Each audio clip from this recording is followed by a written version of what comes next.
রূপের বড়াই করিস না রে, রূপ চিরদিন থাকে না। রূপের বড়াই করিস না রে, রূপ চিরদিন থাকে না। নিজের মুখটা দেখা একদিন হইবে রে তোর যন্ত্রণা। নিজের মুখটা দেখা একদিন হইবে রে তোর যন্ত্রণা। সময় হইল বড় শিক্ষক, সব দিব শিখাইয়া। সুখের জীবন থাকবে না রে, দেখবে না কেউ চাইয়া। সময় হইল বড় শিক্ষক, সব দিব শিখাইয়া। সুখের জীবন থাকবে না রে, দেখবে না কেউ চাইয়া। মরার আগে মরবি রে তুই, জ্বালা সইতে পারবি না। মরার আগে মরবি রে তুই, জ্বালা সইতে পারবি না।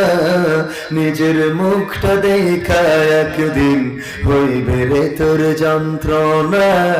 নিজের মুখটা দেখা একদিন হইবে রে তোর যন্ত্রণা। কিসের এত বড়াই তোমার মাটির দেহ লইয়া? ময়রা দেখো পোকামাকড়, শেষ করবো সব খাইয়া। কিসের এত বড়াই তোমার মাটির দেহ লইয়া? ময়রা দেখো পোকামাকড়, শেষ করবো সব খাইয়া। এই দুনিয়া ছাড়তে হবে, অহংকার আর কইরো না। এই দুনিয়া ছাড়তে হবে, অহংকার আর কইরো না। নিজের মুখটা দেখা একদিন হইবে রে তোর যন্ত্রণা। নিজের মুখটা দেখা একদিন হইবে রে তোর যন্ত্রণা। রূপের বড়াই করিস না রে, রূপ চিরদিন থাকে না। রূপের বড়াই করিস না রে, রূপ চিরদিন থাকে না। নিজের মুখটা দেখা একদিন হইবে রে তোর যন্ত্রণা। নিজের মুখটা দেখা একদিন হইবে রে তোর যন্ত্রণা। নিজের মুখটা দেখা একদিন হইবে রে তোর যন্ত্রণা। আর একটু জোরে বলা যাবে না? সবাই মিলে বলা যাবে না? দাঁড়ানো ভাইয়েরা বলেন, দাঁড়ানো ভাইয়েরা মারহাবা বলেন। দাঁড়ানোর লোকদের তো আরো জোর বেশি হওয়ার কথা। এই সবাই চুপ থাকেন, দাঁড়ানো ভাইয়েরা বলেন মারহাবা। অনেকে বলতেছে না, অনেকে ওরা চিন্তা করে কি, ওই যে ভারতে গেছিলাম, ওখানে অনেক মানুষ হজ করি কিন্তু কেউ সেভাবে কোনো কথা কয় না, আমিন বলে না, সুবহানাল্লাহ আলহামদুলিল্লাহ কিছুই বলে না। তো আমি আমার আব্দুল সালাম যুক্তিবাদী ভাই ছিল মাহফিলে, আমি মাহফিলে বলতে ওই সময় ভারতে, ওরা জিজ্ঞেস করলাম ভাই এখানে তো আলোচনা করে মজা পায় না, কারণ যারে যা বলি কেউ তো সামনে উত্তর দেয় না, কোনো কথা টথা কয় না। কয় ভারতের শ্রোতাদের চিন্তা ভাবনা হলো যে বাংলাদেশ থেকে টাকা খরচ করে হুজুর এনেছি, আমরা কথা বলবো কেন?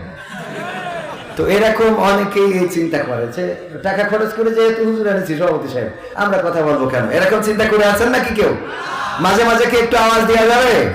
কথা যেটা গানে গানে বললাম একটাও কি ভুল আছে? ও আমার ভাইরা, এই পৃথিবী ছেড়ে চলে যাওয়া লাগবে। যদি বেঁচে থাকি একদিন বৃদ্ধ হব, যদি বেঁচে থাকি কালো চুল সাদা হবে, যদি বেঁচে থাকি দাঁতগুলো পড়ে যাবে, যদি বেঁচে থাকি দাড়িগুলো সাদা হয়ে যাবে, সোজা মানুষটা কুজা হয়ে যাবে, চোয়ালে ভাঁজ পড়ে যাবে, হাঁটুগুলো মোটা মোটা দেখা যাবে, শরীরের চর্বিগুলো কমে যাবে। একদিন নিজের চেহারাটা আয়নায় দেখে কষ্ট লাগবে না? লাগবে না? নিজের চেহারাটা দেখার পরে মনে হবে যদি পুরানো অ্যালবাম থাকে, অ্যালবামটার সাথে যদি ছবি মিলান, আহারে যৌবন কালটা কেমন ছিল, কত শক্তি ছিল, কত এনার্জি ছিল, কত সাহস ছিল, কত অহংকার ছিল, কত বড় সিংহাসন ছিল, মেম্বারের চেয়ার, চেয়ারম্যানের চেয়ার, এমপির চেয়ার, মন্ত্রীর চেয়ার, প্রধানমন্ত্রীর চেয়ার আছে না নাই? একদিন সব কিছু ছেড়ে নিঃস্ব হয়ে পৃথিবী ছেড়ে চলে যাওয়া লাগবে অন্ধকার কবরের দিকে। আর যাওয়ার আগে যদি অসুস্থ অবস্থায় থাকেন, পল্টে হয়ে যান, নিজের অ্যালবাম দেখে লজ্জা লাগবে না? লাগবে না? কষ্ট লাগবে না, লাগবে না। আর ওই সময় যদি আত্মসমালোচনা করেন যে যৌবন কালটা কোন পথে ব্যয় করেছেন, যৌবন কালে কি করেছেন, ভালো কাজ কতটুকু করেছেন, খারাপ কাজ কতটুকু করেছেন, ওই সময় বিছানায় শুয়ে শুয়ে হাই হুতাশ করা, আফসোস করা ছাড়া আর কোন রাস্তা থাকবে নাকি? আর কোন রাস্তা থাকবে? আল্লাহর নবী সাল্লাল্লাহু আলাইহি ওয়াসাল্লাম মসজিদে নববীর মিম্বারের পরে উঠলেন। মেহরাবের প্রথম সিঁড়িতে যখন পা রাখলেন বললেন আমিন, দ্বিতীয় সিঁড়িতে যখন পা রাখলেন বললেন আমিন, তৃতীয় সিঁড়িতে যখন পা রাখলেন তখনও বললেন আমিন। সাহাবীরা বললেন ওগো নবী, আপনি মেহরাবের 3টা সিঁড়িতে পা রাখার সময় কেন আমিন বললেন? আল্লাহর নবী বললেন আমি যা দেখি তোমরা তা দেখো না, আমি যা শুনি তোমরা তা শোনো না, আমি যা জানি তোমরা তা জানো না। আল্লাহর নবীর সাহাবীরা বললেন আল্লাহর কসম সত্যিই তাই, ওগো রাসূল যদি একটু জানিয়ে দিতেন। আল্লাহর রাসূল বললেন সাল্লাল্লাহু আলাইহি ওয়াসাল্লাম বললেন শোনো, কিছুক্ষণ পূর্বে জিবরাইল আলাইহিস সালাম এসেছিলেন। জিবরাইল আলাইহিস সালাম এসে বললেন ওগো বিশ্ব নবী, ধ্বংস তার, সে যেন ধ্বংস হয়ে যায়, সে যেন ক্ষতিগ্রস্ত হয়, তার উপরে আল্লাহর লানত। সেই ব্যক্তি নবী মুহাম্মদ সাল্লাল্লাহু আলাইহি ওয়াসাল্লামের নাম শুনলো কিন্তু তার উপরে দুরূদ পড়লো না, এই ব্যক্তি যেন ধ্বংস হয়ে যায়। আমি বললাম আমিন। আর 2 নম্বর কথা বললেন যার পৃথিবীর পরে পিতা এবং মাতা আছে, অথবা তাদের কোনো একজন আছে, উভয় আছে, কিংবা তাদের কোনো একজন আছে, কিন্তু এই ব্যক্তি জান্নাতের সার্টিফিকেট অর্জন করতে পারে নাই, জান্নাতটা আল্লাহর কাছ থেকে হাসিল করে নিতে পারে নাই, সেও যেন ধ্বংস হয়ে যায়। আমি বললাম আমিন। আর 3 নম্বর কথা বললেন যে জীবনে একবার রমজানের রোজা পাবে, রমজানের রোজার মাস পাওয়ার পরে তার অতীতের গুনাহগুলো যদি রোজার মাসে ক্ষমা চেয়ে না নিতে পারে, এই লোকটাও যেন ধ্বংস হয়ে যায়। আমি বললাম আমিন। আল্লাহ রাসূল বলেছেন আমিন, দোয়া করেছেন। জিবরাইল আলাইহিস সালাম কবুল হবে না, হবে না? কবুল হবে কিনা?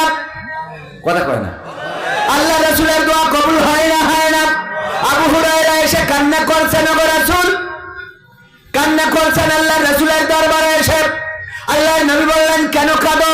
মা মেরেছে, মেরে পিটিয়ে বাড়ি থেকে বের করে দিয়েছে। বলল মা তোমাকে মেরেছে, আমি তো কিছু করতে পারবো না, আমার কাছে কেন নালিশ নিয়ে এসেছো? বলল কিছু করার দরকার নাই, একটু দোয়া করে দেন যেন আল্লাহ আমার মাকে হেদায়েত নসিব করে দেয়। আল্লাহ রাসূল দোয়া করেছিলেন না করেন নাই? দোয়া করলেন। আবু হুরায়রা দৌড় দিলেন, সবাই জানেন, দৌড় দিলেন। পথে সাহাবীরা টেনে ধরলেন, আবু হুরায়রা দৌড়াও কেন? বলল আমাকে ছেড়ে দাও, আমি বাড়ি যেয়ে দেখতে চাই আমার রাসূলের দোয়া আগে বাড়ি পৌঁছালো নাকি আমি আগে বাড়ি পৌঁছালাম। বাড়ি পৌঁছে গেল আবু হুরায়রা রাদিয়াল্লাহু তাআলা আনহু। বাড়িতে পৌঁছে দরজায় টোকা দিলেন। মা বললেন কে? আবু হুরায়রা বললেন আমি আবু হুরায়রা। মা বললেন বাবা দাঁড়াও, আমি দরজা খুলছি, কিতাবে এসেছে।